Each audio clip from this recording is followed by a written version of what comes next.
This season, Instacart has your back to school. As in, they've got your back to school lunch favorites, like snack packs and fresh fruit. And they've got your back to school supplies, like backpacks, binders, and pencils. And they've got your back when your kid casually tells you they have a huge school project due tomorrow. Let's face it, we were all that kid. So first call your parents to say I'm sorry, and then download the Instacart app to get delivery in as fast as 30 minutes all school year long. Get a $0 delivery fee for your first 3 orders while supplies last. Minimum $10 per order. Additional terms apply.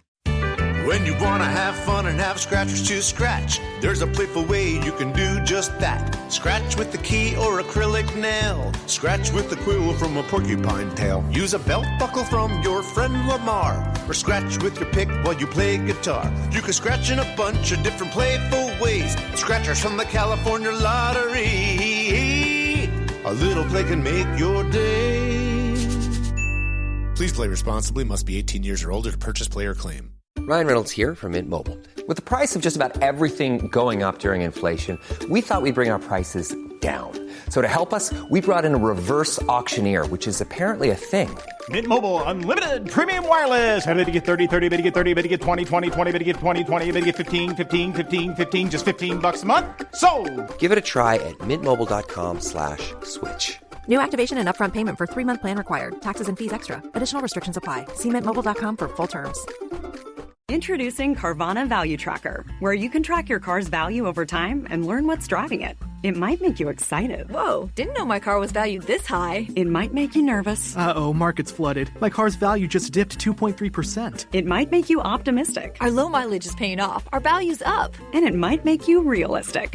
Car prices haven't gone up in a couple weeks. Maybe it's time to sell. But it will definitely make you an expert on your car's value. Carvana Value Tracker. Visit Carvana.com to start tracking your car's value today.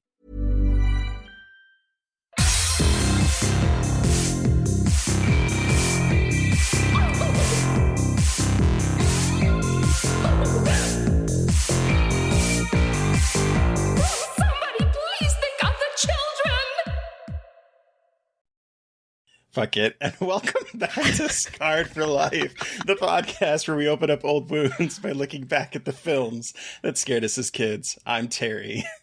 I'm Mary Beth. Each episode, our special guest or guests bring with them a movie that traumatized them as a child.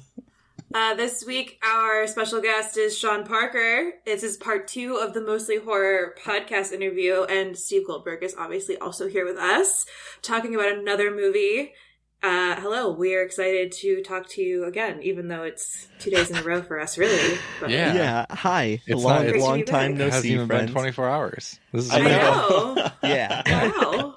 We've barely started recording and I'm already being roasted, but let's let's get into it. On you. It's the energy tonight. Can't wait. It's the energy this evening. I'm ready, man. I brought my Dukes. I'm ready. All right. Yeah. Here for it. Okay, but before we get into that, sure. We are now going to talk about, last episode we talked about the podcast and how you're kind of horror stuff now, but we are now talking about how you got into horror, or both of your intros into the horror world, which we kind of touched on a little bit last episode. But Sean, I want to start with you. How did you get into horror? Like, how were you introduced to the world of horror? Okay, so I'm sorry, it's going to be a roundabout because I think it's several pieces that kind of fell into place at the perfect time.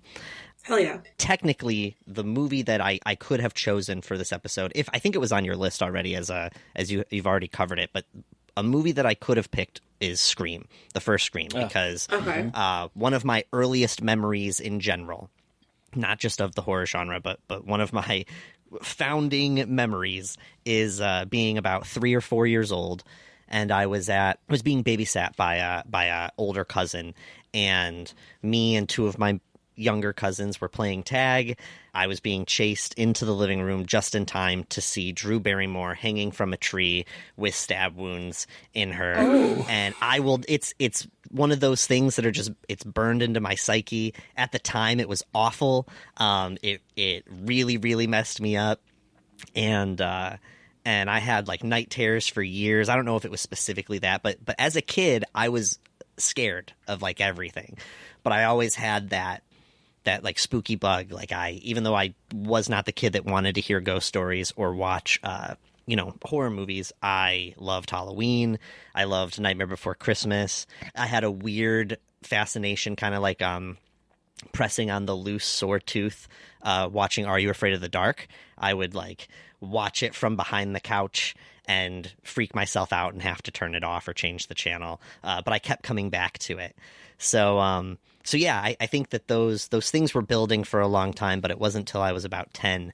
I was at my mom's house one weekend drawing. I was drawing like an Inuyasha picture in the sketchbook that I had. And yeah, exactly. And I had a feeling that would hit something for you guys. But I remember I was sitting on the couch and a family friend came over and was like, I brought, some drinks and I brought a movie, coming to hang out with my mom and my stepdad. And my mom was like, well, is it scary? And he was like, it's like a thriller. And I remember my mom looked at me and she said, well, do you want to go into your room? And I said, no, I'll try to watch it. And it was this movie called Mindhunter, which is this weird horror. Oh. It's like the one with who is that? Who is that that's in that? He's in Deep Blue Sea as well. Oh, it'll come to me in a minute. Cool J? Wasn't he in Deep LL Cool J, dude. LL Cool J's. I was right. I was like, I can't remember anything all of a sudden. Yeah, dude. Yes, also thank you. directed by Rennie Arlen, who did interesting Deep Blue Sea. Oh, that makes a lot of sense. But so they put that movie on, and that movie is not like, to this day, I'm not going to tell you that it holds up or anything, but it has some really interesting kills, and I became obsessed. That same night, I watched House of a Thousand Corpses and Hostel, and I never went back. So, wait, how old were you? I was 10. And you're watching Hostel. Yeah, it was, it just came, I think it was like, I don't know if it was the Sci-Fi Channel or whatever, but those movies were literally back to back. I came in like 10 minutes into House of a Thousand Corpses and Hostel came on right after. And I still love House of a Thousand Corpses. I'm not a Hostel fan, but at the time it was, I was exposing myself to stuff I had never done. It felt like I was challenging myself, and I think that's where I found my love in it, was being afraid for so long and then finally stepping up to face it. So House of a Thousand Corpses, though, interesting. I love that. Do you not like that movie either? Do we just have different tastes? I'm not a Rob Zombie fan. I'm just not a Rob Zombie fan. I want to stress. We can hang out, Terry. It's fine. Well, okay, I'm not. It's funny because when we talk about House a lot, it seems like Rob Zombie fans, or Rob Zombie is very polarizing. People are either obsessed with him or they don't like him at all. There are plenty of Rob Zombie movies that I don't like. There are plenty that I think are fun. House is his one movie that I'm absolutely in love with. I do love that movie. I remember hearing so much about it and then finally being able to watch it, and I only got maybe 20 minutes in, and I was like, I'm done with this. And then I tried watching more of his movies, and I just it's not for me. His stuff is just not for me. Sure. I think I haven't watched House. I only watched House of a Thousand Corpses once, and I think I liked it. I remember liking it more than all the other stuff of his I've seen. I liked Captain Spaulding. Oh yeah, he's such an icon. I mean, Sid Haig was an amazing, he's just a character. He's an entire personality. And I think even if you don't like that movie, you just can't deny that. That movie is filled with very interesting characters, and Sid's performance is great. And Sid was a really cool dude. He was. I'm blown away that neither of you like it, and Mary Beth, you've only seen it once. That's to me, that's like a yearly watch for me at least. Really? There's a handful of movies that are just, once October starts, I don't let myself watch them the rest of the year, but I throw them on in October as much as I want. Yeah. So House is for sure one of them. Dang, but we just have different tastes. It's fine. You guys are going to dog me later, too. Hey. So many people I know and love Rob Zombie. It just doesn't hit for me. I don't know. I like his music. Okay. Yeah, cue dig through the ditches and burn. Let's do it. I did like his version of the Munsters. I thought it was kind of cute, and I had fun with it. Anyway. That is... No, well, I have to say that's so funny because I didn't like it at all. And I was trying... So many people, the second it was announced, people were so mad, and especially when he announced that Sherry Moon was going to be Lily and stuff. And I was like, and guys, then the trailer comes out. Let it happen. Well, even through the trailer, I was like, give it a chance. But I ended up not not liking it. Oh, I fully thought it was going to be hot garbage, and I'm so sorry. I was wrong. It actually was kind of fun. But anyway, let's get back right the ship. Yeah, derailing all the time. But then, so Steve, we kind of talked a little bit about you weren't really a big horror person, right? So maybe refresh listeners a little bit about like kind of how you came into horror and how it's really just been recently, right? Yeah, I mean, I definitely have memories of horror, at least like horror for kids when I was growing up, or things that like stuck with me for a while, which is actually funny because since starting this podcast, I've like spoken to my dad about it, and he's been like, do you remember when you had nightmares about this thing? But like, so for listeners that may have not heard the previous episode, Hereditary, I think I said changed my life similarly to puberty, where it was just a physical full body experience for both Charlie and myself in that theater. And I was never the same. Like I love that was a sly joke. That took me a moment. I was like, who's Charlie? And I was like, oh, the one who lost her head. But it took me a minute. It's hot. It's fine. I've loved horror ever since. Fully deep diving into things that I don't like. I know what I like and I don't like.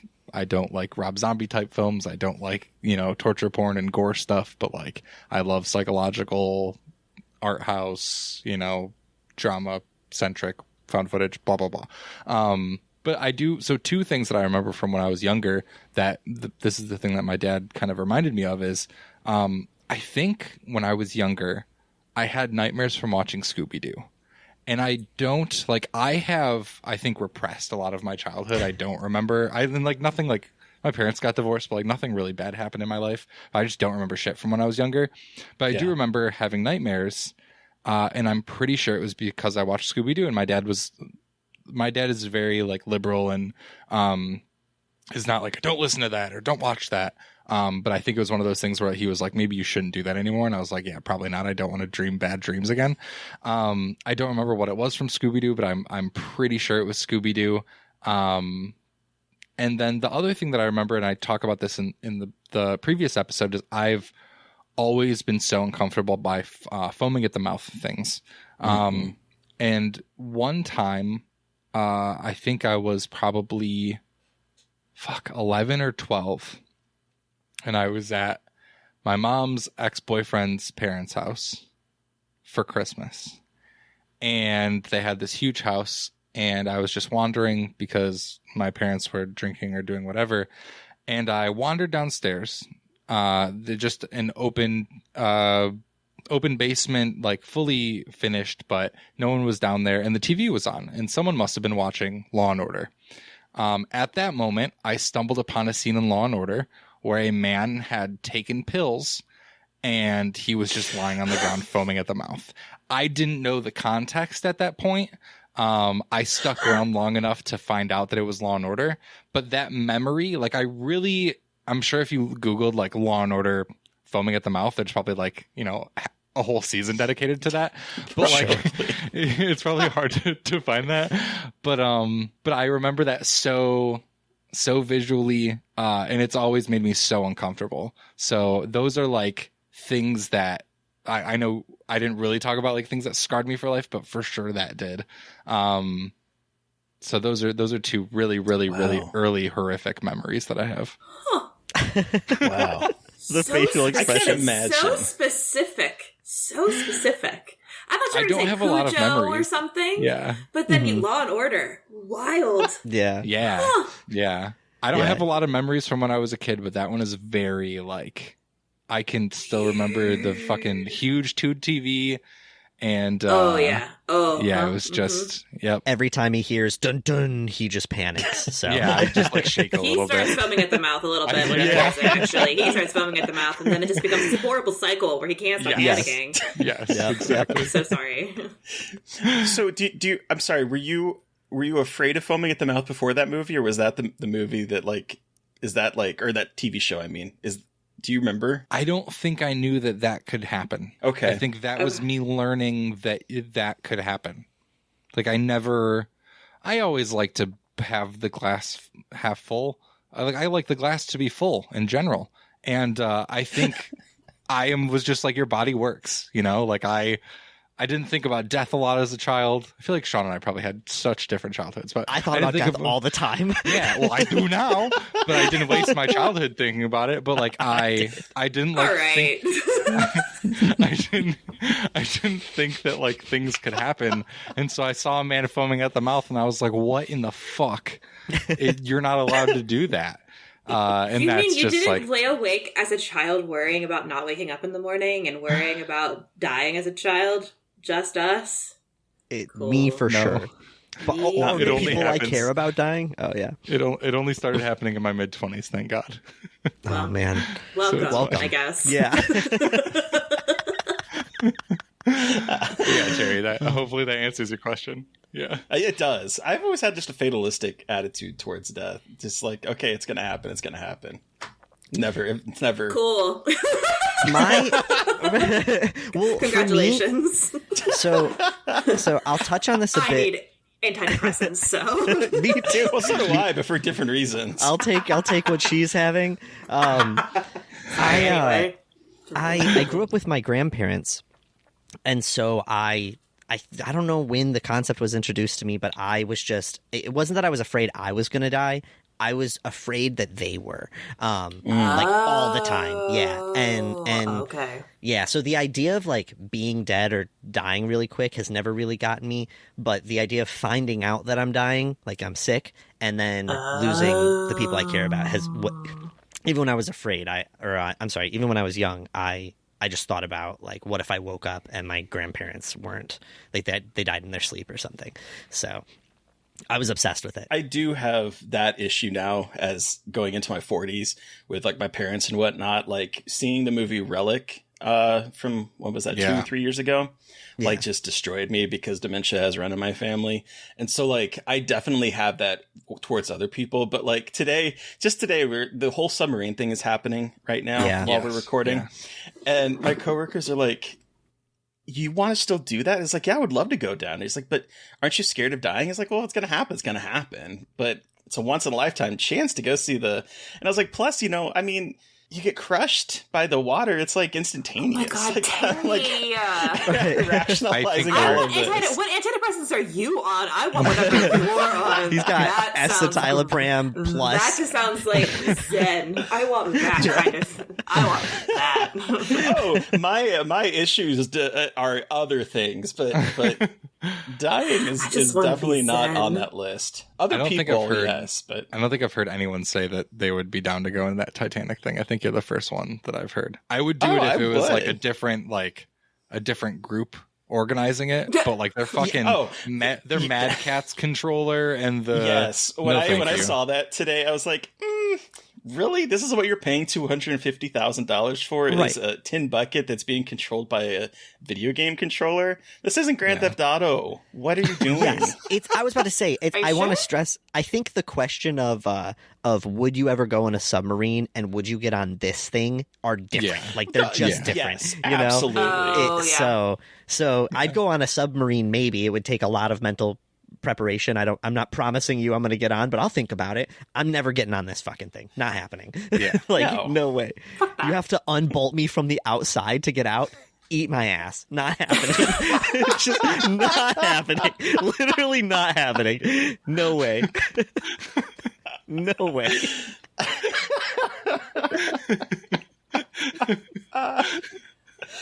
Wow. Sorry. Never apologize. Never. Wow, that was a great little anecdote. That's incredible. So suffice to say, Sean, you were a scared kid growing up. I don't know. Yeah. I don't. It was always. I've had an anxiety disorder forever. 100%. It was. I was the kid that, like, if my parents left, I remember, like, times where my grandma or my mom, I lived with my grandparents, I would visit my mom on the weekends. It's a whole complicated thing. But if I was left alone, if the parent left and was like, I'm going to the store, I'm doing this, I'll be back in an hour or whatever. If it went a minute over the hour, I was convinced that they got in a car accident or something happened. Oh, wow. And I would was have the full same blown. as a kid. Yep. I was exactly and the I'm same. talking, I remember like hysteric crying, like complete panic attack. Or my grandma would wake me up at the same time every day for school, and if I woke up and it was after that time, my brain, I just remember coming into consciousness, and my first thought is she died in her sleep and I have to go check. Like I've put my finger under my grandparents' nose countless times. No. Yeah, like that's just the kid. I've just always been an overthinker and assume the worst person. And I don't know. I'm going to therapy soon, so maybe we can check back in a few months and I can give you some more answers. But and I was afraid of being kidnapped too. I was like deathly afraid. Yeah, if a car drove by too slow, I was like, they're gonna take me and keep me in a cage somewhere. Like I don't know where these ideas came from, but I was fucked in the head as a kid. I'm still fucked in the head. Did Hostel make it worse? Did it make it better? Like no, and by that point, it was a way to. I think that like part of what made me fall in love with horror was realizing like, oh, like this is just a way to vicariously kind of confront the things that you've been creating in your head anyway, you know? Yeah. So it's like, your head's already full of the bad things. This is a way to get it out. You know, you're not putting stuff in. And I think that, yeah, for me, but yeah. Oh, yeah. Very, very similar situation with seeing horror as a way to like get all of the anxiety out of my brain, at least for a little bit. That's definitely been a big thing for me growing up, for sure. Gives you a way to contextualize it. Yes. 100%. And we all share one brain cell. We are all now. Boom. For a moment till we get to Dread. For but a moment. Cherish this moment while we can. Yes. But then, Steve, were you easily scared as a kid? I think I had the things I was scared about. I'm still scared of things. Like I don't like going into large bodies of water, and I don't like spiders. You know, like I fuck a spider. But those are spiders with a dirty passion. Yeah, but those aren't the things that like I will. I'll be like afraid to watch a movie of. I guess. They're just they don't affect me to that way. But it's like it's just the personal thing. But yeah, I think I'm. Have you seen Arachnophobia? If I saw it, it was a long time ago. I got it on VHS. I got you tonight. Isn't Christopher Landon redoing that? Because I think, or is it Crazy? Yes. Yeah. So I'm stoked. I'm stoked for him to redo it because I'm like I want to reapproach it because I fucking hate this movie. I'm never going to watch that movie again. Well, wow. Understandable. Yeah. Yeah, I mean, hope it must hit all the wrong buttons the right ways. Which is fine. It sure does. Yeah. I mean, listen to our episode about it. Terry goes I have to. We have an upcoming episode with someone that I'm not sure when it's going to post, but there's an upcoming episode that is all about the movie, and that's literally the last time I will have watched this movie. I refuse to watch it ever Hell again. Yeah. Amazing. Yeah, I love that you're that like. Yeah, you're that like. I respect. I watched the movie like this the entire time. I can't. Yeah, I was watching with my roommate. And I was like, "Is that over yet? Are the spiders off the screen?" She's like, "Yes," and then I would be. That's okay. funny. It's funny because I was playing a video game recently where they have spiders crawling like all over these like caves that you're in, and they. Are you playing Diablo 4? No, I want to really badly.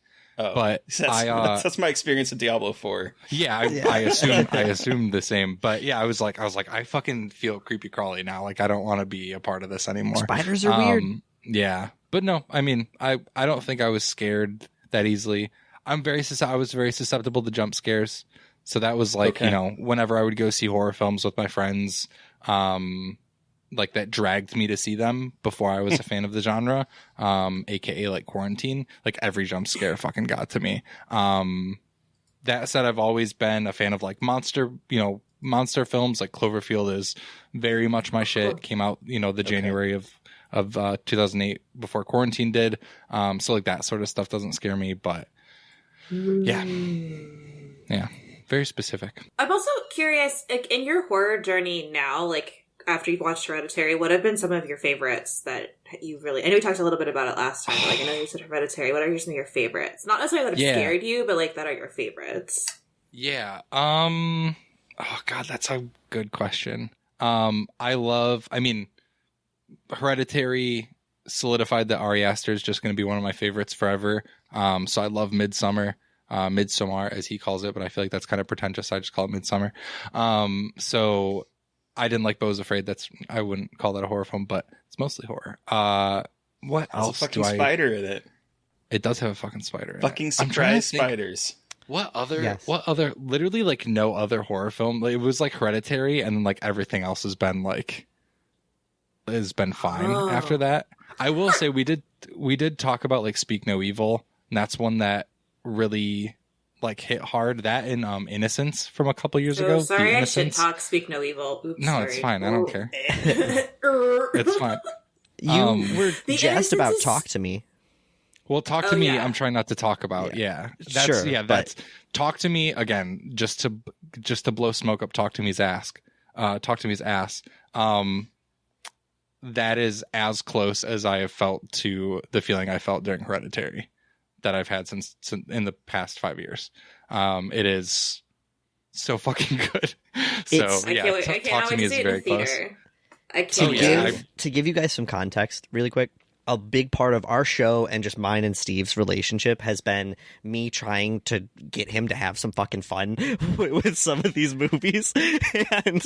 and there's plenty that that you like, you like what Scream is doing. I think like, especially when it gets into like the meta or the horror comedy realm or like playing with the genre in an artistic way, that's where that's his alignment with it.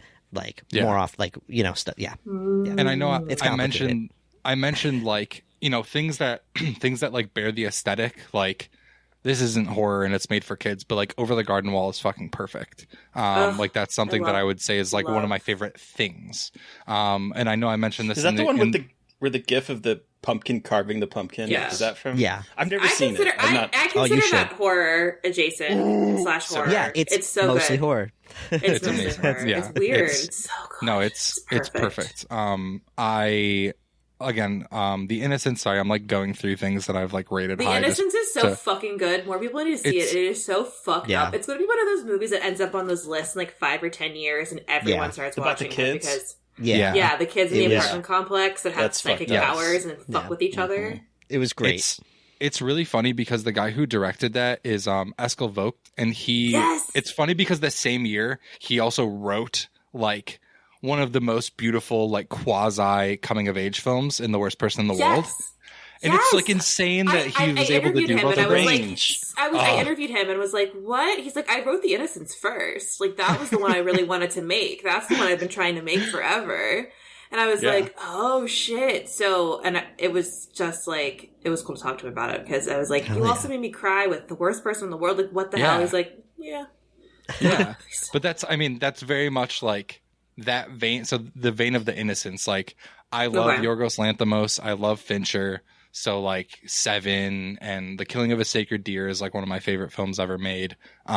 Things that like really toe the line of horror. But like once you get into the like, I can enjoy the classics and stuff like that. And I do love Scream. Scream's one of my favorite horror franchises.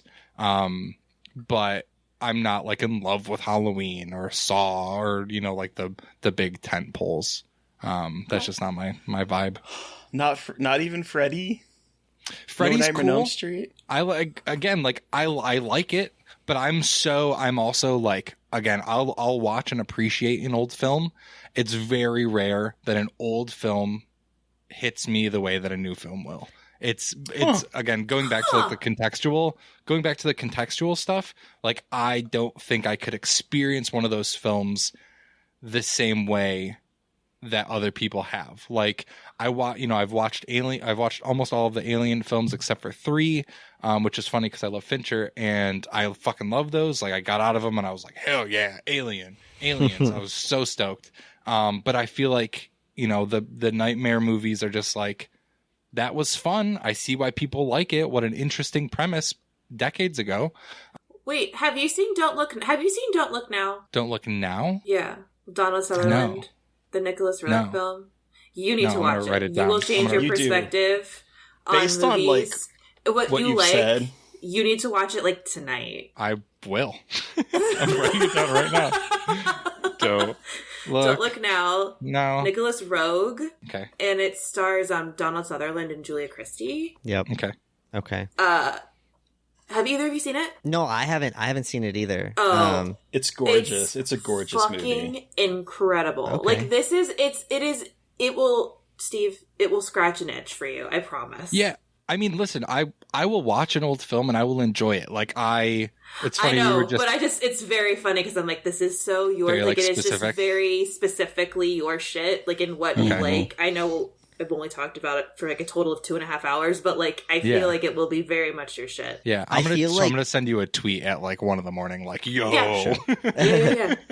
I think that a thing for Steve as well, though, is even if it's subconscious, is like the updates in cinematography and like color grading and stuff too. I think that like even just older looking films is not something that you're usually drawn to at all.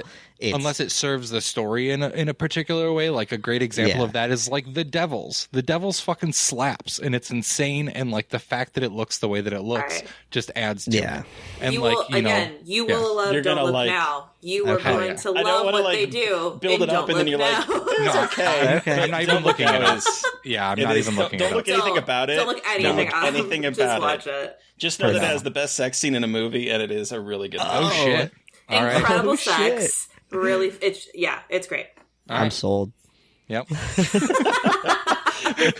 Sean, what about you? What are some of your like favorite horror movies? It's so okay. I've realized that, being asked that over years, I don't really update it often. I think that just as a person, I'm the type of person that a big part of the reason I love something is rooted in nostalgia over anything else. Nostalgia and just like the experience. I could end up leaving a movie feeling like I love that movie so much just because I had, a really great experience watching it with people that I really care about or things like that. And it's rooted in a place in my past. So I've really been trying to dissect that. The list that I usually give people when I say my top 5, and I feel like I'm just going to get shit, is John Carpenter's Halloween. I can explain each one, by the way. And also, I want to stress, these are movies I love. I'm not saying these are the 5 best horror movies. Okay. Sean needs to explain everything. I do. I am. That's why I love Sean. Context is everything. Context is everything. John Carpenter's Halloween. Okay. House of a Thousand Corpses. Okay. Trick or Treat. I have a lot of fun with. I know it's blown up recently. So good. Wait, Trick or Treat or Trick or Treat? Trick or Treat with Sam. Okay. Yeah. I know Sean Trick or Treat like was cool. Rock. I did. Me too. Me too. Dread is obviously on my list, and we'll get there. Okay. What's the other one that I keep throwing at people? How it clearly isn't that important if it's not on my list. Oh, The Strangers. No, it is. It's super important. Oh. The Strangers is, in my opinion, like horror at its best. I will defend that as being one of the best horror movies ever made. It's a great movie. Yeah, it's Brian Bertino just killed it with that. Have you seen The Dark and the Wicked? Yes. Oh yeah. Yeah, and I did love it. It doesn't touch the Strangers for me. But also it truly, like, religious horror just doesn't, especially like Catholic horror doesn't do it for me. I have a lot of fun with it. I think it is a great playground. I'm not tired of those. I'm a little bit tired of like exorcism movies unless you do something really new. But the devil just doesn't scare me. Me too. I will say, talking with Brian about the background of The Dark and the Wicked and like the writing and all that stuff, like made me like it more. Like the groundwork aspect of it. Absolutely. Again, had a lot of fun with that movie. I'm just saying, like, in terms of impacting like the fear things in me, The Strangers every day, all day, 100%. Have you seen his found footage movie, Mockingbird? No, it's like the one I haven't seen yet. I know watched Monster instead. Yeah, Sorry. yeah, I didn't get a Mockingbird better. Monster was. Yeah, I wish it. Sorry, it but could Monster's have been. I love Brian Bertino. Monster is not his strongest movie. No, it's I think it could have. I think there was something there, and I think for a variety of reasons, it was just. Check out Mockingbird. It's fucked up. It's weird. I own it. Okay. Somewhere around here. Hell yeah. We'll check soon. But yeah. So cool. the things I love are fairly real situations or really fantastical and beautiful. Like if you're going to go fantastical, I need great visuals to match it. So like Del Toro's Pan's Labyrinth. Okay, I was wondering because that's immediately the movie that came to my mind when you said that. I was like, Pan's Labyrinth. So I was curious. Obsessed. But too. Other than like, I like things that happen to normal people that show that people suck and that really focus on like the evil that's within all of us and situations where you don't get answers and bad things just happen. Like that's what does it for me. Bleak, terrible, fucked. If I leave a movie going, that was fucked, that means it was awesome. Are you a new French Extremity fan? A what? A new French Extremity fan? Like Martyrs? Oh, yeah, like sorry. Like High Tension and Martyrs and like those kinds of movies. Inside. Funny enough, I haven't seen any of those. Cool. I've been told about Martyrs for a long time. But when I say fucked, I don't just mean those movies like... I've heard that Martyrs is just really intense. If a movie just has really intense like violence for the sake of it, it doesn't do it for me. Like I really do have to like super care about the characters and the. I think New French Extremity does this it's very different from American torture porn in terms of how you feel about the characters and how it kind of brings you into the violence. Cool. I'm down to get as fucked as you want. Just give me a reason to be there, or else it's to me. I'm just like, then sure. Okay, I'm gonna say I'll send you a list because this is my shit. Like this is very much my shit. Do. Bleak, sad, fucked up shit. The movie that The Strangers is basically based on, that is from this movement in France. So you need to check that out. Called Them. Amazing. Absolutely. But yes. Anyway, that's a whole other tangent. That we don't need to go down right now, but... Besides, Martyrs sucks. Fuck off. Sorry.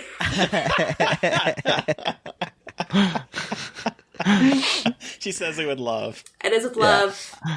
I just love Martyrs. Totally get it. Have you seen Martyrs, Steve? Still got to see it. No, I haven't. Okay. Nope. I haven't. If I go international, person, that's right. You're not a big gore person, so it's those aren't necessarily going to be your thing. I know that going into it, so I'm just like, I don't even want to like. It's not worth my time giving unless we're like interviewing someone that did it or whatever. Like very fair. Yeah. If I go international, it's like very like drama, horror, like that sort of stuff. So cool. Yeah. Okay, so Sean, you mentioned Dread, so might as well just dive into the movie choice that you brought with you today. Can you remind us about what you brought? Even though I just said okay. So the movie that I brought to chat about today is a movie called Steve's warming up. is a movie called Dread. Dread is one of the After Dark Horror Fest 8 8 films to die for. It's based on a short by Clive Barker, and I also want to preface, I don't want to like tell your listeners what to do or whatever, but I'm a big proponent of like, you need to see this movie completely blind. Don't spoil it. So I encourage people to watch it before letting me spoil it here. Personally, I think that the odds of you liking it are higher if you go in completely blind, but maybe that's just me. It might be because I went into it blind. But let me just read a super brief synopsis. I'm so sorry. Let me read You're good. I didn't say it's guaranteed. I said it's more likely. That's fair. Very fair. But, okay, so for listeners who are sticking around for this, let me read you a super brief synopsis before we jump into talking about Dread from 2009. Not to be confused again with the Judge Dredd / Dread movie. Yeah. This is very different. In this Dread, directed by Anthony DiBlasi, 3 college students set out to document what other people dread the most. However, one of the 3 turns out to secretly be a sadistic psychopath who uses this knowledge to gruesomely torture his subjects. Okay, before we get into it, I just want to say that I find this statement so misleading because it is very obvious. I go into this thinking, ooh, is this going to be a mystery? Is one of them secretly sadistic? No, you know right away who the fucked in the head person is in this movie. But anyway, that's neither here nor there. Wait, I have a question. I have a question because you have the IMDb open. Did DiBlasi write this as well? Yes. Like write the screenplay? He did. Okay. Sorry. So I want to say it's not meant to be a mystery. And I really think that when I say go in blind, I mean, if you know more than the title, you know too much. If you have even, one second, look, on my DVD, I have blacked out the back. Oh my god! So that when I give it to people, they can't fucking read the back. Like, you had that ready to go. Yeah, right there. Well, Shameless plug. I also have Clive Barker's volumes of Books blood, of Blood. that contains the short story. Okay. But this is what I'm saying is, like, literally, if you know anything, if you know the synopsis, if you know that one of them is messed up, then I think you know too much. I that's my take on it. But yes, you do pick up on someone's neuroses fairly quickly. Very quickly. Yeah. Well, let's go back to when you first saw this. Tell us why this is your Scarred for Life pick. Tell us about when you saw it, all the dirty details about when you first experienced this movie. All right. I'll talk about experience first, and then I'll give you why. Okay. So I grew up watching horror movies with my friends. Like, once I hit 10 and I became obsessed, it was just a matter of collecting my people that loved the same thing over the next few years and converting friends that I already had into it. And I don't know, I was probably like 16 or 17. I was invited to go hang out with my friend who's also my roommate here, Chelsea, and our friend Holly. We were going to Holly's. They were already prepping a movie night. They're like, we just ordered a pizza. We're about to go pick it up. Grabbed some Slurpees from 7-Eleven, and we went to Family Video, and we grabbed a couple. Yeah, 100%. Like, literally Always. top tier. Perfect. Yeah, self-care, guys. And they were like, we grabbed a couple movies from Family Video. I was like, oh, what'd you grab? They're like, we have no fucking clue. Like, we just grabbed stuff that we thought was interesting. Hell yeah. So I go over there and partake in snacks and pizza and everything. And we watched some movie. I couldn't even tell you what it was. And then immediately followed that movie with Dread. And that's why I'm big on, all I knew was the title. I didn't even see the cover of it. And we put it on and just had a blast. Like, we were just blown away. And I think part of the reason why it hit us really hard was, I think that the things that happen in this movie are pretty grounded in, like, there's no fantastical elements, like, this is, if you meet a sick person, these things could happen. And it was just different than the horror that we were watching. I think everything up until this point was all like slashers and ghost stories and monster flicks. And this just felt really different to me. And I think that for me specifically, the reason it hit so hard, and I'm sure we'll expand on this, but is it kind of opened me up to what the word horror means and what the genre could be. And it just made me go, oh, there's this whole other type of movie. And yeah, so love it. I'm sorry, how old were you? I think I was like 16 or 17. I'm going to say 16 but it could have been a little bit later. I feel like it wasn't that long after it came out. Okay. But I don't know for sure. So then what about it scared you so much? Well, so that's the thing. So this is where, I guess, where my pick maybe doesn't fit exactly what you guys are looking for. It's not that it's scared. Well, okay, the scariest thing to me, or the thing that made me the most uncomfortable, is I really don't like worm-like things or parasites, and maggots just freak me out. So the steak scene was really intense for me at the time. It's still hard for me, but especially then, like, I was like pale, nauseous. Just looking at the maggots was a lot for me. Specifically on like a thing of food. Like, I almost think it would have been easier on a body, if that sounds weird, but seeing it on like a steak was just, and then what she had to do to it, I mean, she gets pretty intimate with that steak there and is literally picking it up maggot covered and eating it. So that was a tough scene for me. But I can relate to that, because I've had this story, and I thought it's been like how many years now? 4 years almost. It'll be 4 years in October that we've been doing this, and no one has brought this up. So I'm gonna share, because it's the perfect time. Watching Lost Boys, there's the scene where he looks down in his thing and it's like full of worms as he's eating it. Turned me off of eating spaghetti. My favorite thing in the world. Turned me off of eating that as a kid for months. And so I get that, particularly with like that scene with the meat. It was really disgusting. That meat was very gray. Rancid. rancid. It was blue. It was blue. It was like normal blue. I mean, it's kind of hard to tell because everything is so desaturated in these early movies that it's kind of hard to really kind of tell. Yeah, 100%. Wow. Yeah, I can. It was a lot. Yeah, it was a lot, and I don't know. I just couldn't stop thinking about it. I think that it was one of those movies where like I had never seen that, and even I mean by that point I had been a pretty intense horror fan. Almost exclusively watching horror for about like 6-7 years, but that was my first time where I couldn't even wrap my head around how they filmed it. I was like, what is she? I still don't know what she's eating because she's putting that in her mouth. It looks like she's taking bites off of it. To me, it's way grosser than watching them eat the actual like intestines and stuff that they got on the set of Night of the Living Dead. Like that scene is just rough for me, and maggots freak me out. I couldn't even be in that room with her. So trying to figure out how they did that on set is just too much. Couldn't do it. Cool. So then, okay, so what about it has stuck with you? Like, what about it has made it like a top 5 movie for you and has like how you kind of imprinted on it in a way? All right. I think that prepping for this, I've been thinking a lot about it. I actually wrote out like stuff trying to like understand because I've been confused when I first saw it.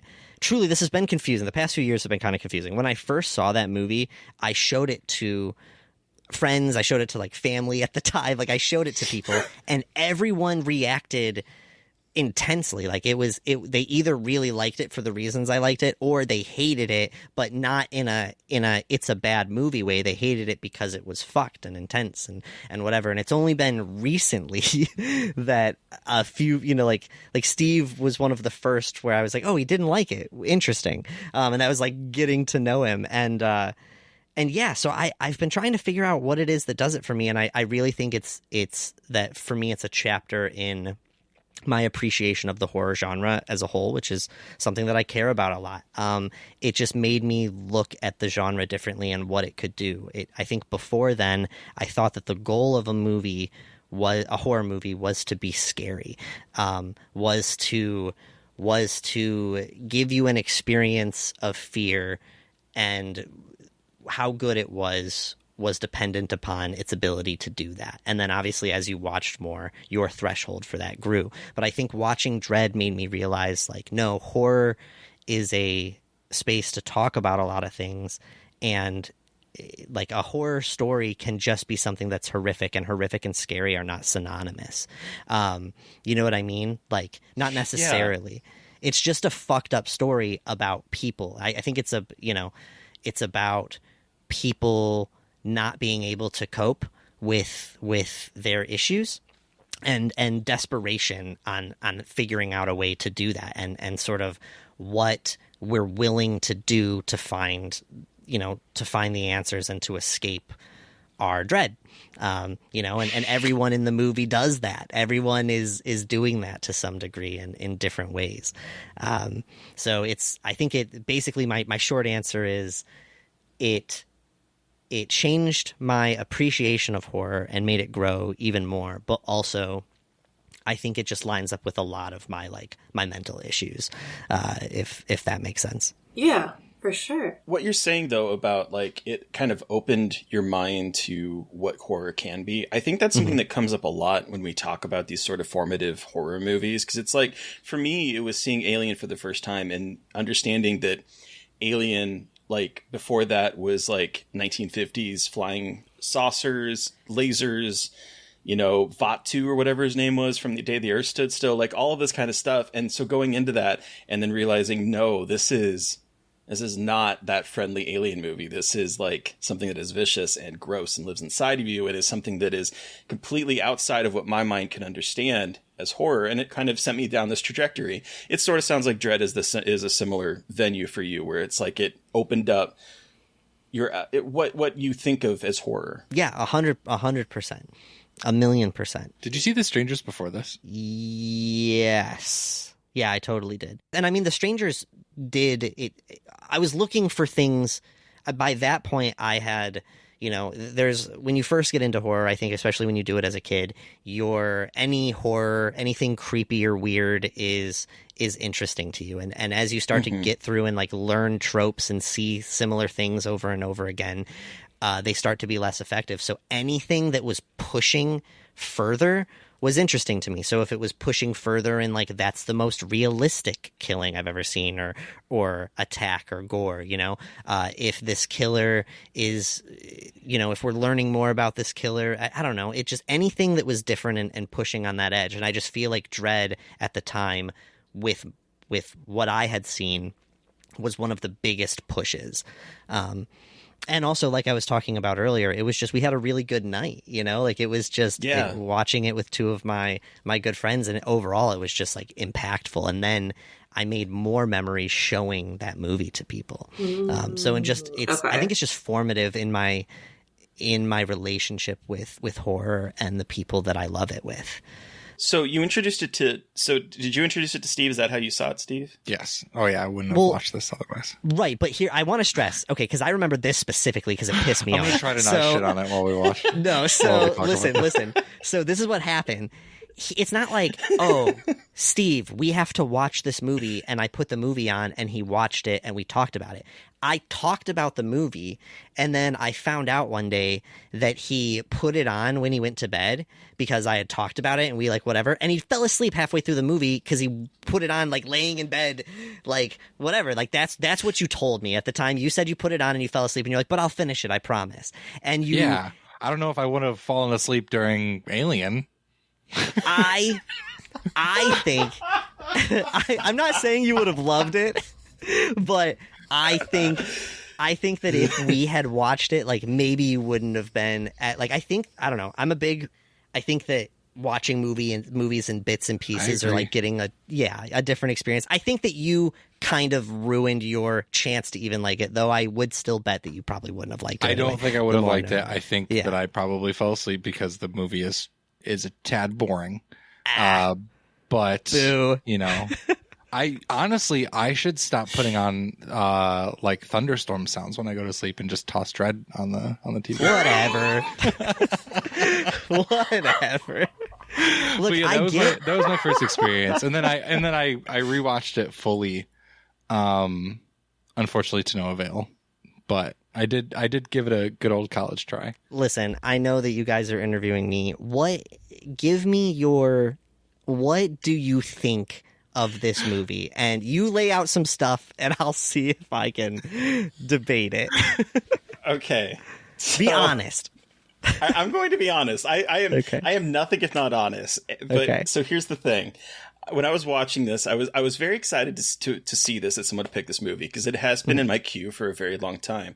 Because Clive Barker, and I think I read somewhere, someone said there were like queer elements to this, and so I was like, I got to add this to my list. And I can kind of see some sexual tension between the two leads, between Steven and Quaid. Is that his name? Quaid. Yeah, Quaid. Like I can kind of see some kind of like weird kind of internalized homophobia, so we can't really say anything. Like there's a reading I think that someone could make of this movie in terms of that. But I was like excited. I was like, okay, there might be queer elements. Clive Barker, queer.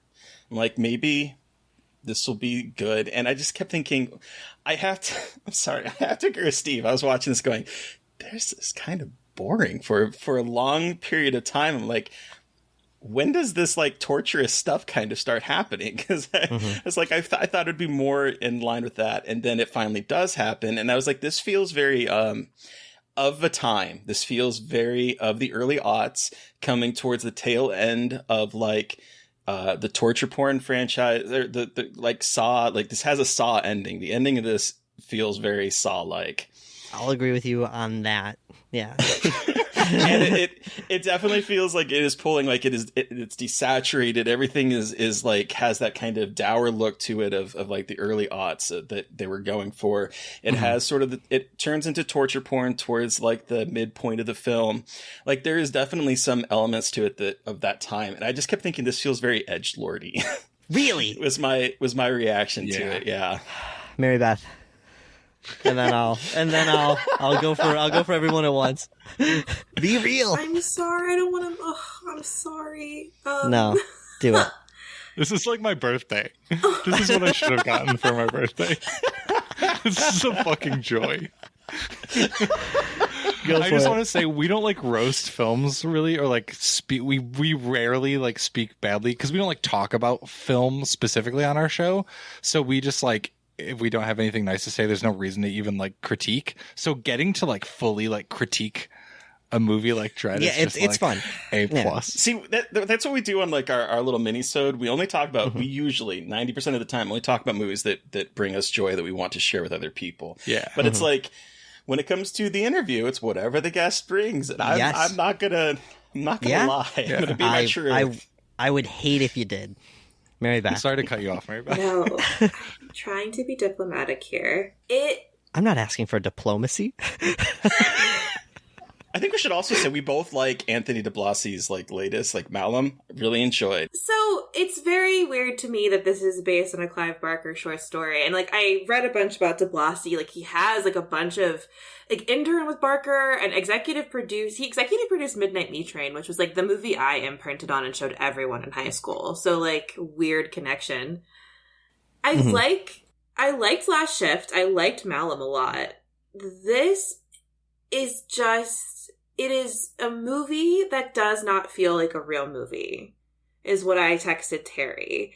I just feel like it doesn't know what it's doing until like near the end, which I liked the end. I texted Terry, like, all right, I take back what I said. I do like kind of where this is going. I wish it had been like it had been more of the movie. I feel like Anthony de Blossie is like kind of at this point known for like these crazy third act reveals, but this one was, I do not think, the right movie for that. I think it needed to have more of that kind of like cruelty we see in it, because it's just so exposition heavy in a way that I don't think adds to the story for me in terms of understanding who these people are. And my other problem with this movie is that, yes, there is this. What's his name? The guy who's tortured and he has hearing issues because of his hearing. Joshua. Yeah. But the only other two people tortured are women, and they're like put through these like really, really like extended long torture sequences, and it is so textbook 2009 torture porn to like take and like adding a woman who has a birthmark and like doing like playing with that and having her bleach her skin and then imprisoning the woman who is raped. Like we have, of course, somehow rape, of course, has to come into it. And I know that this is a very 2009 film. I just think that there's so many things in it that are just not executed well and fall too hard into these like edgelord film bro stereotypes to me. I'm sorry. So no, you're fine. You're fine. So okay. So first off, I'm going to start with the hard statement, and I'm going to get to the book a little bit. But first, I definitely just don't agree that like taking the things from the third act and like bringing them forward. Like to me, it would have been I don't want to see the slasher or Saw, even like the torture porn-esque version of just like Quaid as a serial killer. Like to me, that's just like I've just seen that a bunch. So I think that the thing that was different for me about it is that it's kind of just like it feels like a normal thing with like tension that slowly builds between characters until things like pop, as opposed to just being a killer who's had like a plan his whole time. Like I'm trying to figure out what I want to say. I get what you mean though. Like you're seeing it more as like we're seeing a more realistic version of someone who is trying to deal with a mental illness rather than like a crazed serial killer who already is like a theatrical human turned monster. To me, it was like and I never really thought about the to me like Quaid's. I think that the two women being hit was. I don't think that if anything, I would say Quaid is probably bisexual. That's probably where the gay stuff comes in. I mean, Clive Barker, I feel like there's always gay undertones in a lot of his work, you know. But I think that Quaid it was just desperate and grabbed the closest people that he could get. Like, I don't think that Quaid is getting like a sexual sadistic thing specifically about torturing women, but I do understand how it could come off that way, especially amongst like other, like the movies that were happening at the time. And also like, it's not even just like the character, it's like the way it's written. It's like, I get that Quaid is like, it's not for any kind of sexual pleasure, but the way that the camera objectifies and the way that it, like, he has sex with this girl and like manipulates her, and then he does have sex with her, and then like exposes these like very intimate moments. And I think like, regardless of Quaid's character, I think de Blasi writing that and writing that into this, when it's like, I haven't read the short story, but I know a lot of it is not in the short story. Like, writing that into me gives me the ick. Like, for de Blasi to put that in the story, like in his film, is what gives me the ick more than anything else. Like, regardless of what he intended with the character, the way like it ultimately ends up and how it's filmed and how it is given that 2009 like look, it really just like, ugh. I guess that's just a thing in general that I get a little bit confused about in horror, is like I don't know. I think there's definitely movies that the movie itself is incredibly objectifying, to women and disrespectful to women, and the movie itself feels like a statement that puts women down. But I guess I don't get that as strongly from this movie, and I'm wondering, like, does it mean that just every time that a bad character does things like that the movie, like that the person that wrote it is toying with those areas, it becomes problematic? I guess I'm trying to figure out like where that line is. I mean, I think the line really just depends on like, it's got to be a case by case basis, and it has to feel like it's not. It has to feel to me that it's not coming from an exploitative perspective. And again, this is I think what I'm talking, and again, like, what I'm talking about is subjective. I'm not saying that like, I have the objective truth about like all this stuff, but I'm saying like from a subjectively, I think when you're seeing something that I feel is like adding to this exploitative nature of a movie. And again, like in terms of the context of what this movie is operating in, it is operating in a pretty misogynistic period for horror in terms of how women's bodies are portrayed. But like, I'm also saying like, I'm not saying you can't have a character who has been molested by her father, but we don't have to use that and then have her keep going through trauma and then shove food in her mouth and make her relive her rape as a child. I just think that is not being used in a way that feels anything more than exploitative. In my opinion, it just feels like it's being used to titillate and to make it even more fucked up. And I love fucked up shit. I love rape revenge movies, but like, and again, like, this is just from my perspective, I just think it doesn't really add to me. It just kind of feels mean in a way that does not feel like it adds to the film's like message or what it's trying to accomplish. That more than anything, to me, I think is like what it, like, to me, it feels like it's riding an exploitative line more than anything to me. Sure. Yeah. Yeah. I have never had anyone, bring up these specific issues about this movie. So it's definitely something I want to think about more. I also obviously, like, especially hearing, from a woman that this made you feel those things, like, I can't, there's nothing I can say to that, it's that makes me want to rethink the whole thing. Cause I just, where I feel like I can pick those out in other movies, I just haven't picked them up as much in this. I think that it's definitely fucked up. Like I think I didn't see it as like exploiting women as a whole in this. I saw it as this person has this really fucked trauma, and I just appreciated that the movie was willing to go that dark, I think. And I wasn't thinking about like man or woman, that it just happened to be that. But I get that you can't deny that those things are there. So fair enough. I think that's a fault of the film as a whole, is kind of its writing. So it's like it's either like overwritten, in my opinion, it's at times either overwritten or underwritten. And so like I think the moments where you have the opportunity to give any like semblance of reason behind the traumatic things that the woman is experiencing are underwritten, and they just kind of exist, as opposed to to your point, like Mary Beth, like the exposition in the first act is like overwritten to the point where it's kind of boring. Yeah. So yeah, I mean, I think that this is, I mean, again, like Sean and I both, like, I don't think that I watch films with a specific like critical nature, or at least like look at it with a straight white man point of view, like most of the time. But I will say recently, like I had my biggest, moment of like realization in a film when I was watching Terrifier, because that's something where I'm kind of with you. Like we had this conversation with Jenna Cannell from Terrifier about these issues in the film, and I think it's something that it's so worth like looking at these different films with a second vantage point, and seeing the subtext, or at least like the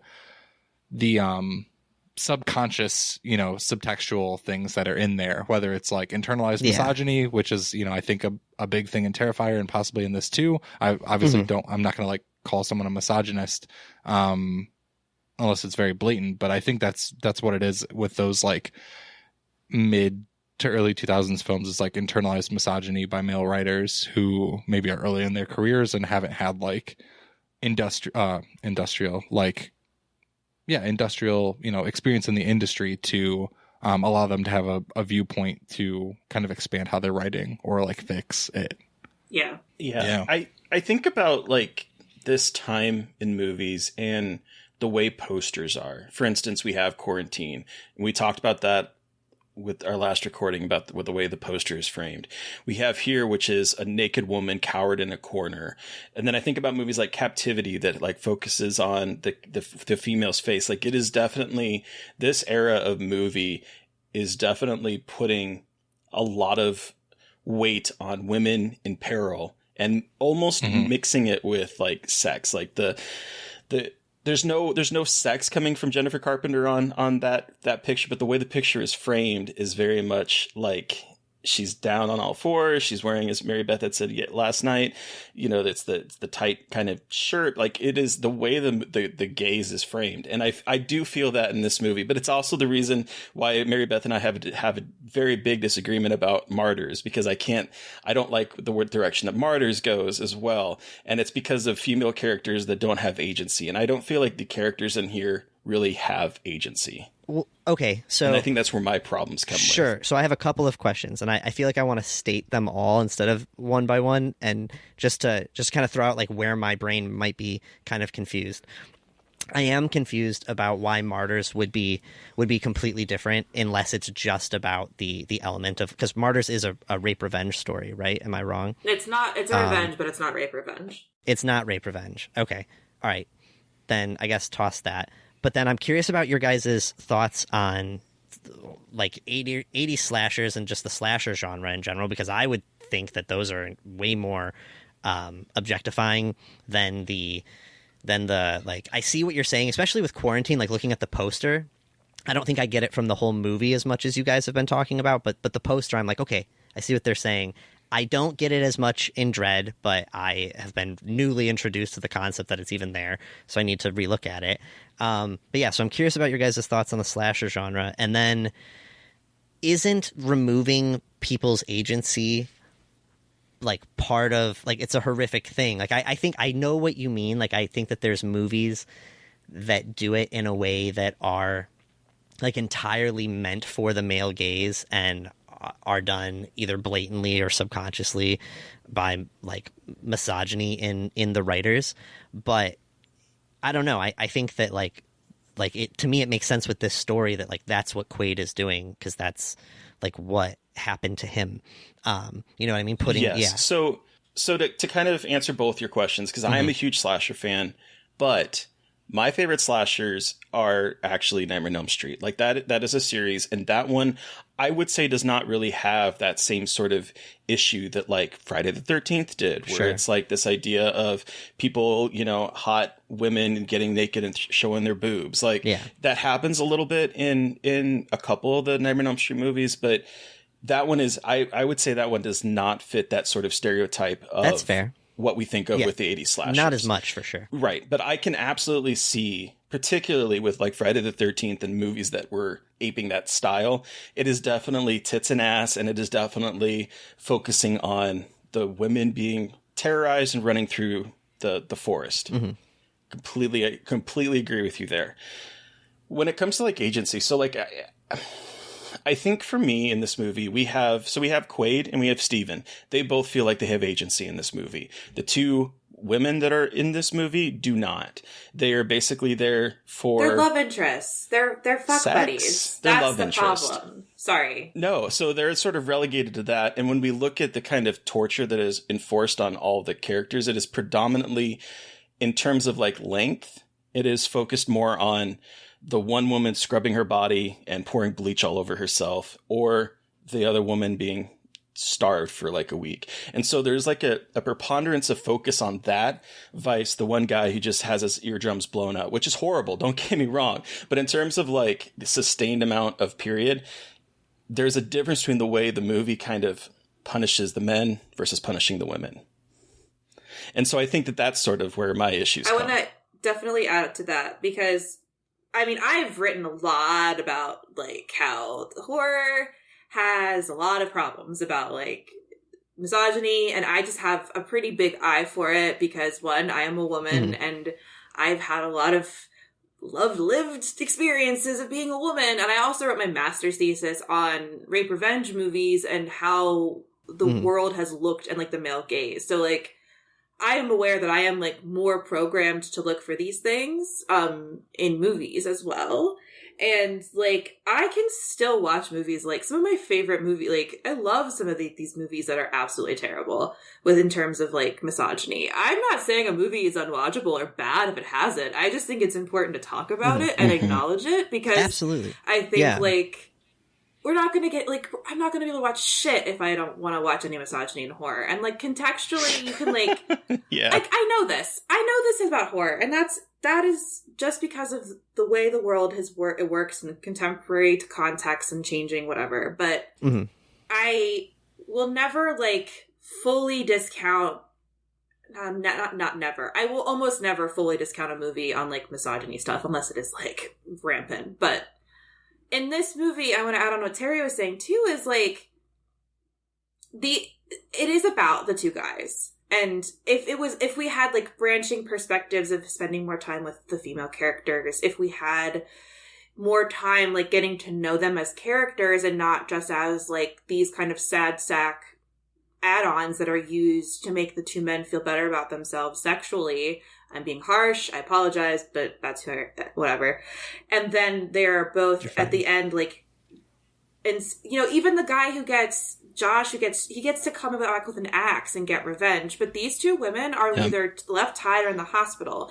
They're not like I think when Terry says agency, it's not like, it's more just like they at least have a chance to do something like what the male characters get to do in terms of revenge, not just be kind of like damsels in distress that have to be saved and then are just kind of seen as like the ones that get the worst of it. And it's just like it is just such a choice to have all of these things come together in terms of having these female characters. And I think it might not have been intentional, but I still think it's important to realize, like, well, if you subconsciously did this, then, like, maybe we should interrogate why you subconsciously thought that was the right choice. And you know what I mean? Like, that's, like, and that, I think, is another important thing to acknowledge. Like, I'm not saying that de Blasio is a rampant misogynist, but I'm saying that, like, in 2009, misogyny was rampant. Post 9/11, everyone was like, women have made us weak, we must be strong men. And even if, like, you didn't actually think that, you have that so deeply ingrained in your psyche with how, like, crazy media was, that there's, like, it has that subconscious effect, I think. And, yeah. Sure. Yeah. So, I definitely see what you're saying. I think that helped a bit. I will say, so you said none of you have read the short story, but you looked into some of the differences. No. Which I think is just incredible. I wish they had kept the clowns, to be perfectly honest with you. Hardly. It's really vague, and you kind of have to piece, like, you're almost like, wait, what, is that what this really ended up being about? When you read it, when you read it, you don't... Wikipedia gives a very, like... straightforward. Bit by bit, like... It ends up, basically, in the short story, I think it's just kind of hinted that the person that killed Quaid's family was, dressed as a clown, but it doesn't even directly say that. It just kind of... like hints at it later. I don't know. It's kind of confusing. To be honest, I don't really love the way that the short story is written, but there are some differences that I want to bring up that might defend Anthony maybe to a little bit and put at least some of it on Clive. So in the short, it is just Stephen, Quaid, and Cheryl. Cheryl is not a love interest of Steven at any point. Cheryl is 100% just a throwaway character in the short, and it ends up being like a mind for Quaid to argue with at first, and then Quaid wins her over for what he wants to do. So she's definitely just a device used in that tool. That the short story is just about two guys. It's about Quaid and then Steven, who is written to be much more like just kind of worshiping Quaid and like a teacher and understudy in the story, which I don't like that much. And so Joshua from the movie comes into play by splitting Steven's story kind of into, and I think Abby is not a splitting of Cheryl, but like an add-on to the concept of Cheryl. So I think from the story to the movie perspective, Anthony gave the woman character in it more time, more agency, but I get what you're saying. But to go with my other point, though, the edgelord aspect of it, it's not that the woman is a vegetarian as in the short story. It is that she was raped by her father, and when she smells meat, it turns her stomach. Like, that is like an additional additive that is not in the short story, and it adds like to this, oh my God, can it just be that she doesn't like to eat meat? So, like... so I think I get what you're saying. I think so. In the short story, it's not just that she's a vegetarian. It specifically says that she's a vegetarian, but it says that she has like a complete like fear and distaste of meat. It literally says the words fear of it, and it just doesn't ever explain why. And I mean, this statement won't do anything for you guys because you don't really like the movie in general. But to me, it without that element, or at least something to bring it to that intense level of why, then that whole arc and like point in that whole scene falls apart. Like, her just being a vegetarian and forcing her to eat meat in that room just doesn't do, like, to me that's just strange. I need the like fucked up context of why.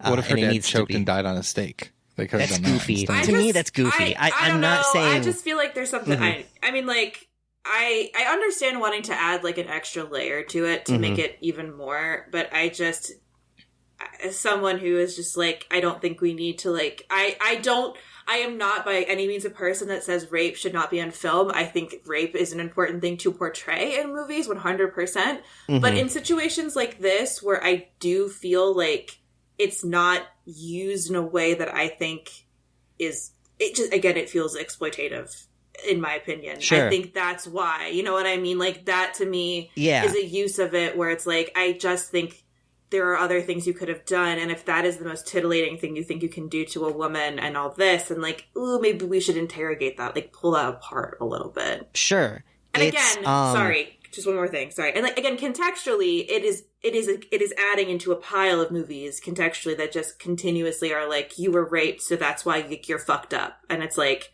yes. Yeah. I think so. I think 100%. And it's hard. Like, rape and horror is something that is obviously so hard to talk about. It's specifically hard for me and Steve to talk about when it comes up on our show, because we are just two cis straight white dudes, and trying to figure out like how I feel. Like, I'm torn between this place of like trying to be honest about where my thoughts and whatever lie about it, and also acknowledging like there are reasons that I have like the opinion that I do about it, because I'm completely unaffected by these other things. I to me, it makes sense that rape is used a lot, especially in the horror context, because it's one of the most horrific and violating things that you could do to a person. And it's put out there a lot. I think the fact that we have a harder time talking about that than we do about all of the other terrible things that happen to people in horror movies, that happen to people in real life, that like a person that has been through a stabbing is going to have a really hard time watching a movie where a person gets stabbed. I just think that there's clearly this thing about rape that just feels more violating than even murder and a lot of attacks. So I think that's why it's used, because it's one of the ultimate sore spots. It is, but I do think that one of the problems that we see is that is constantly used in horror as like whenever we talk about revenge, when it comes with a female character, more often than not, it's because their kid was killed. So that it's because they're a mom or they were raped.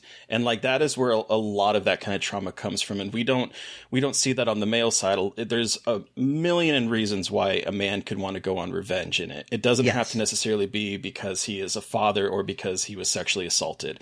And so I think that there is, when we talk about it, there's a preponderance of films that utilize female trauma with sexual assault as shorthand, and it feels that's when the exploitation comes into. And so it's not necessarily when we talk about this kind of stuff, it's not that it's this movie's fault. It's that this movie is part of a broader picture that is using this as shorthand in a kind of gross, sometimes tittillating way. Meant to be titillating. It's not titillating, but it's meant to be as sort of like, again, male gazing and titillation with the exploitation, mashing violence and sex together and focusing on female pain. Like that happens preponderantly a lot when it comes to female characters. It's gotten better over the years, but like it's just when we take a look at it, that is typically the only spot that directors go for, and it becomes boring. I mean, taking out what exactly it is, it's if you keep saying the same thing over and over again to a particular type of character, it's like, okay, can we do something different than just having that? And so I think that this becomes sort of, particularly with that era, when you're looking at the whole era of the torture porn and the way that film of the early aughts kind of sexualizes and victimizes women. It's just, just feels just kind of, whether it's trying to do something smarter or not, it's debatable, but it just feels like part of that sort of problem that we had. I totally get that. I think that, especially with what you just said there, it makes it make sense to me why I'm not as hit as hard by it. I haven't seen, even to this day, I haven't seen that many movies, even in the horror sphere, that have rape scenes. I know that plenty exist, but I've only, like, the ones that I know that I've seen, this isn't horror exactly, but like Girl with the Dragon Tattoo, Last House on the Left, both versions, and The Hills Have Eyes. And of those four, I personally still like Last House on the Left, and I still like Dread. Oh, I'm sorry, and Dread.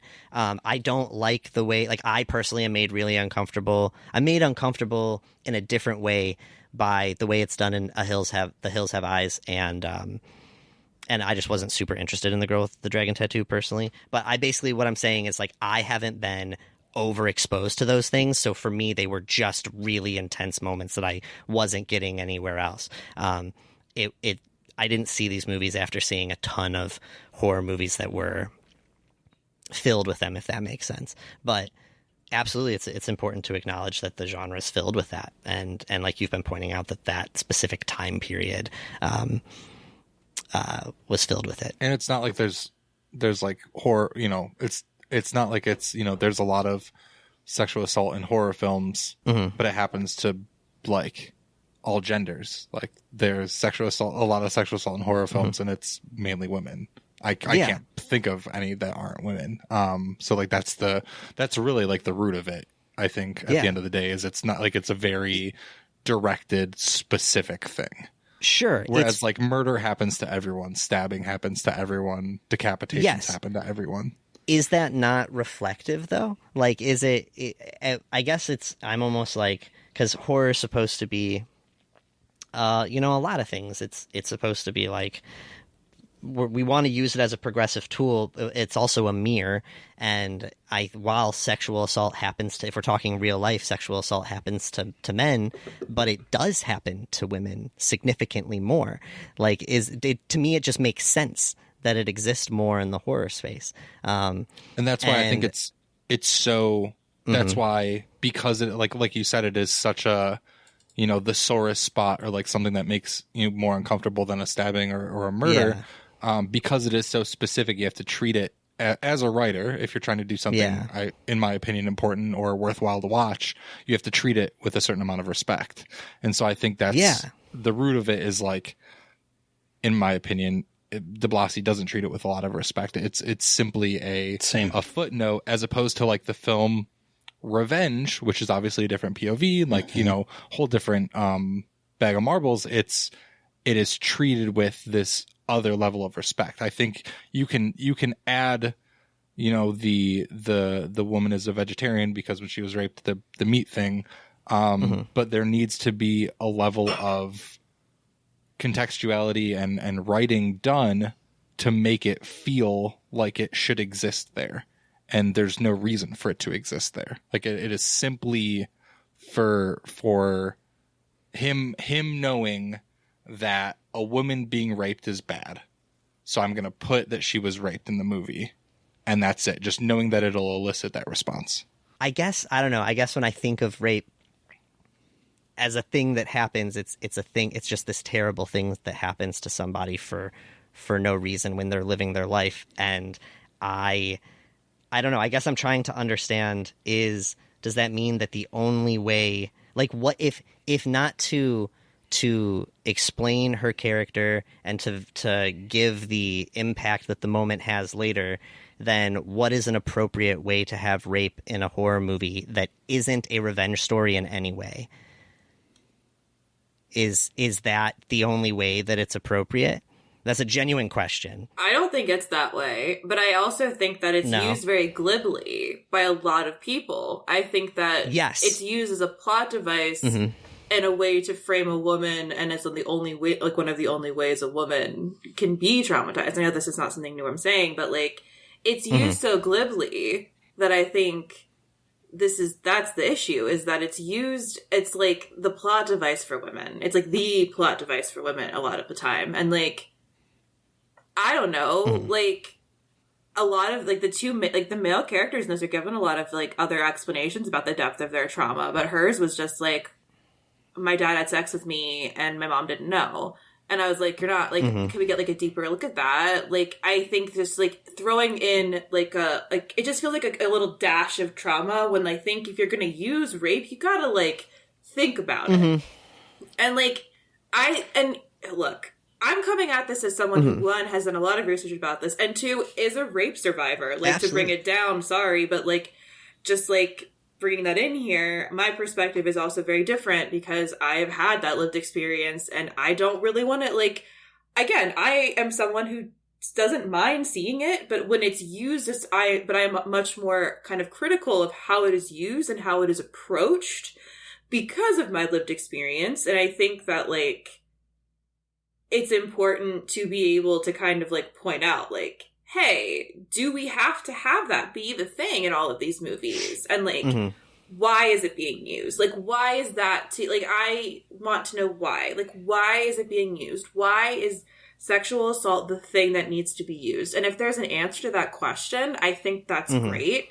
But if it just seems like because it's really fucked up, I think we have to interrogate that. It just feels for shock value. Yeah, in this it's film, just for shock value. Honest. And I don't think rape should always be used for shock value. I know that it's like this whole fucking thing of like, well, there's murder and murder, whatever, you know, but like, just like, the thing is that rape is almost always portrayed towards women to demean them and to put them in their place. And that is not cool. Like, I know revolutionary, like, opinion, but like, it's just and like, it's not obviously as explicit in a rape revenge movie here, and I'm not saying that, but again, it's following that trend of seeing women as kind of like lesser things that can be used as playthings. And this is a problem in like every fucking genre of horror, is where women are demeaned and used as objects of fear and desire.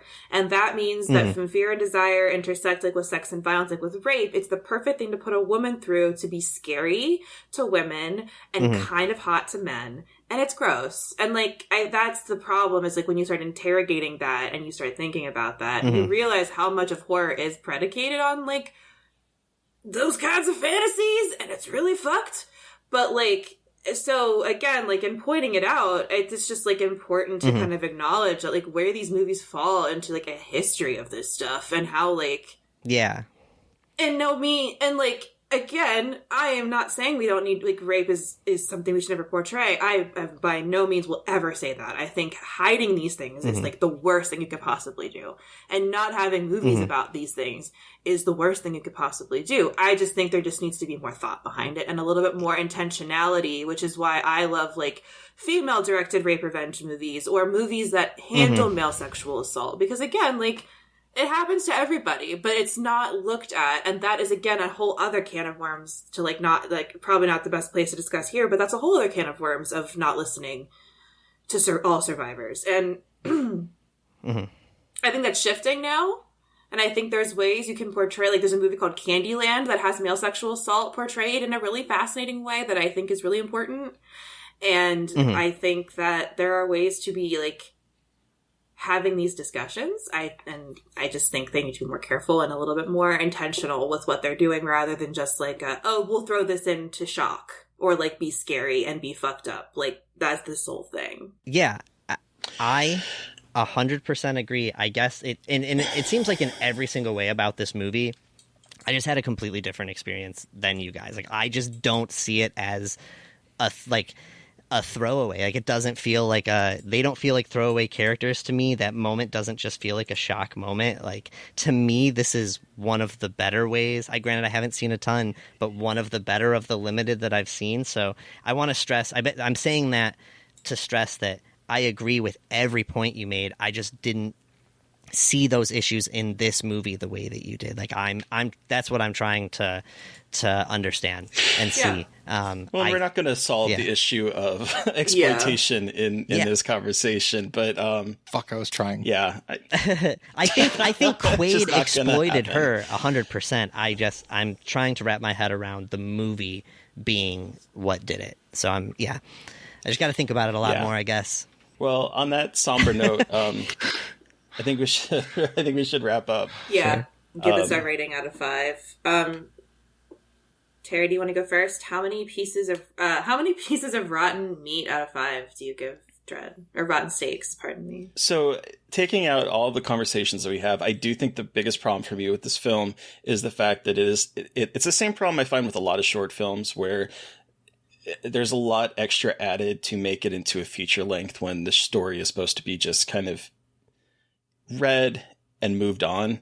And so I do think that part of the problem for me is that we have half the movie that feels like exposition and the other half that feels like a very quick journey through what that era was already doing in terms of like the kind of torture porn aesthetic. Whether this is torture porn or not is debatable, but it has that same kind of aesthetic and same kind of plot points that a lot of those types of movies from that decade have. So for me, this just did not work for me. It's a 1.5, unfortunately for me. It did not register on any level for me, unfortunately. What about you, Mary Beth? I'm going to give this one 2.5 rotten steaks. I think like I shared my problems with it. I shared like my thoughts. I think that there are some really interesting things going on here, especially in terms of like the serial killer stuff. And like, I know it's kind of like a Saw light, and I think there is some really interesting stuff going on here. I just think that, like, between trying to adapt a short story and trying to give it, like, the 2009 twist, I just think it's a little bit of a stumbling block for de Blasi. I can see where he's developing a lot of, like, his style, and that's really kind of cool to see, because this was his directorial debut, so it was really interesting to see, like, his style developing, and, like, what you see in his later films, and kind of, like, the way he structures his scripts. It's kind of cool to see that growing. Yeah, I think, like, again, I shared my issues with it being slow and some of the things it does, but I will give it 2.5 rotten steaks out of 5. I'm going to throw it to Sean and Steve for the final word. Starting with Sean. Actually, let's start with Steve first, and we'll end on the positive note with Sean. So, Steve, you first. How many rotten steaks out of 5 do you give Dread? Just like Terry, I would give it 1.5 rotten steaks. Why the half? 5, 1.5. Yeah, but why the half? I'm surprised you didn't just say 1. Well, because I think that there are worse. 0, it has to be a really bad. I'm not going to go through my rating system. I would say 1.5. Rotten steaks or rancid steaks, or I just think it's boring and poorly written. I think that you have a movie at the end of the day. I think that the half probably comes from the acting. I would say that all the actors are pretty game in this. For some very uncomfortable shit. I will say that not Jackson Rathbone. What's the other character's name? Quinn. Quaid. Yeah, when I said Quinn, I was thinking I have Scream 6 on the mind. But Quaid is Jackson Rathbone, right? No, Sean Evans is Quaid. Yes. Yeah. Oh, gotcha. Okay, so yeah, Sean Evans' character. Sean Evans from Hot Ones, holy shit! He plays like an anime villain to me, and it just is so weird. Yeah, rewatching it last night, it was funny that you mentioned Inuyasha, because he like kind of wants to be and I think that's where there's every anime villain has like a strange like a bit of not strange queerness, but like a bit of queerness to them. I feel like fuck yeah, they do. Yeah, and so. Sorry. So yeah, I think it's again boring and not well written, unfortunately. 1.5 meatballs or whatever we said. We'll end on a positive note for Sean. I am gonna go ahead and say that no. It's I'm gonna give it a 4.5. Okay. Rancid steaks. And I would have given it 5. I'm gonna go ahead and say that I can still confidently and strongly say that I disagree with all of you about most of the things about it. The one thing that I'm reconsidering is the way that it treats women, because I truly didn't, where I see that in a lot of other movies, and obviously you want to grow every day. I didn't realize or see those in this movie, so I want to review that. But other than that, I strongly say that it is not boring. It's not most of the other poorly written, the things that you guys say that it is. So I just experienced it differently. But that's okay. 4.5. Hey, that's the joy of talking things through with other people. Yeah. So welcome. Thank you so much for joining us. Where can our listeners again find you, and your socials and all that fun stuff? Holy shit, I was supposed to be the guy to do it. Yeah. You are. I forgot. We are Mostly Horror. I don't know what Steve ever says. You can check us out at on all the stuff at wherever you listen to podcasts under Mostly Horror. We're part of the Morbid Network, attached to Wondery specifically. You can find us at Mostly Horror Pod on Instagram, Mostly Horror on TikTok. Our email is and Twitter. Yep. I forget Twitter even exists. But Mostly Horror Movie Night at gmail.com to send us emails, write us, and talk to us about anything. I am everywhere at either Hypocrite Inc. or Hypocrite.inc. And Steve is everywhere at Steven is Average. Are you that on everything? Yeah, everything. Anything else? All right. I'm average. I've heard you say it enough. And yeah, I think I did okay. Yeah, that was good. Hell yeah. All right, I'll take it. I'll keep doing them for the show, but that was good. Yeah, I'm not the guy. He's the guy, but... So, listeners, you've heard from us, but we want to hear from you. What was your experience with Dread from 2009? You can send us an email at scarredforlifepodcast@gmail.com or reach out to us directly on Twitter. I am at MB McAndrews. And I'm McGailey Dreadful. And CC us on those emails. I want to know. I gotta know. We'll forward them to you, don't worry.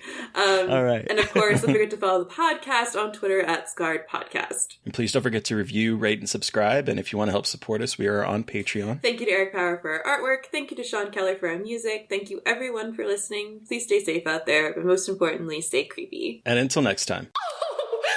Somebody please think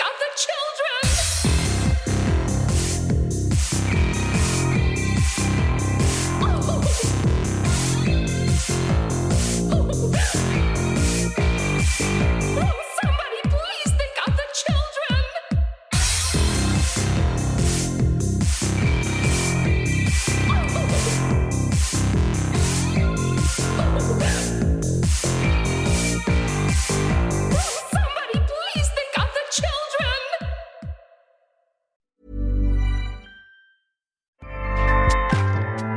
Acast powers the world's best podcasts. Here's a show that we recommend. What is The Briefing Room? It's a behind-the-scenes look at how the criminal justice system works and the lives of the people within that system. If you love true crime, well, these are the real people who do the job every day of making sure justice is served. Hi, I'm Detective Dave. I'm Detective Dan. Together, we have decades of experience in local law enforcement, a profession that we think is often misunderstood. So we're going to explore how to do it right, and we won't shy away from when it's done wrong. These are stories you'll hear nowhere else. Unique, frank, and unvarnished. From the team that brought you Small Town Dicks, this is The Briefing Room. Episode 1 drops on August 30th.